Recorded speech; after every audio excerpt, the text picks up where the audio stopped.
अभिषेक जी। राधे राधे महाराज जी। महाराज जी, मेहनत और भाग्य में कौन सबसे बड़ा है?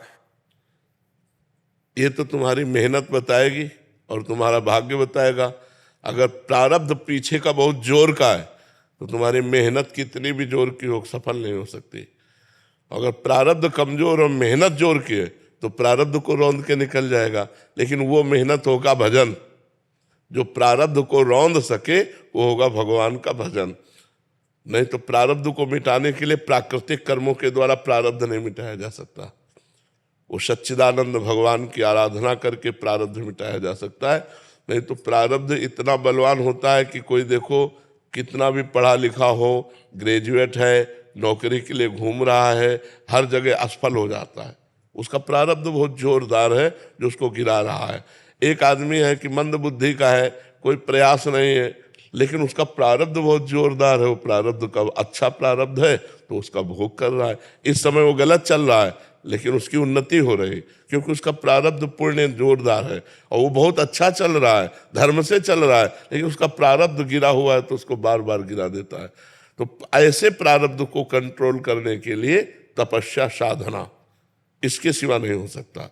अगर हम भगवान के लिए अपना जीवन अर्पित करके नाम जप करें तो प्रारब्ध बदल सकता है, या प्रारब्ध रहते हुए भी हम उन्नति को प्राप्त हो सकते हैं।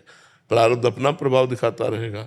जैसे दोनों किडनी फेल है लेकिन हमें आनंद है क्योंकि हम भगवान की शरण में हैं, भगवान का नाम जप करते हैं तो हमें कोई इसकी चिंता नहीं। तो हमारी जो आर्थिक व्यवस्था चाहिए वो भी हो रही है, जो परमार्थिक चाहिए वो भी हो रही, तो हमें कोई चिंता नहीं है। महाराज जी, हम ये चाहते हैं कि हम कभी भी अगर खत्म भी हो जाए, मतलब मेरी मृत्यु हो जाए, तो हम ये चाहते हैं कि आप उससे बहुत ज्यादा साल तक जियो, लेकिन आप ना पहले जाएं। आप ये तो ठाकुर जी पता ले कि हमें पहले जाना है कि आपको पहले जाना है, ये तो उनका निर्णय होगा।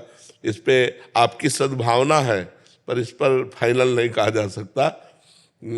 सुनो भरत भावी प्रबल, भावी माने वही प्रारब्ध। सुनो भरत भावी प्रबल, बिलख कहो मुनिनाथ, हानि लाभ जीवन मरण जस अपजस विधि हाथ। ये उनके हाथ में है कि वो कब कहाँ किसका कैसा।